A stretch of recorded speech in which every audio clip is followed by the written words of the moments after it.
চলো চলো চলো মহাসমাবেশ চলো, চলো চলো চলো ইসলামী আন্দোলনের সমাবেশে চলো। প্রয়োজনীয় রাষ্ট্র সংস্কার, গণহত্যার সুবিচার, দেশ বিরোধী ষড়যন্ত্রের প্রতিবাদের লক্ষ্যে আর অবাধ সুষ্ঠু নির্বাচনের, নিরপেক্ষ নির্বাচনের এক দাবি চাই, ন্যায় অধিকার মূল্যবোধের পরিবেশ। সমাবেশ পীর সাহেব চরমনায়ের সমাবেশ।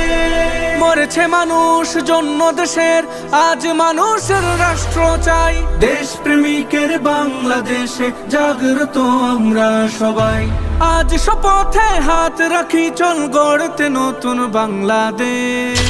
সমাবেশ মহাসমাবেশ, দেশে চলমান চাঁদাবাজি আর সন্ত্রাসীদের ভয়ে কাতর। এই পরিণাম চাইছিল কি 24 আর 71। দেশ জনতার ন্যায় অধিকার ফিরিয়ে আনার সমাবেশ। সমাবেশ পীর সাহেব চরমনায়ের সমাবেশ।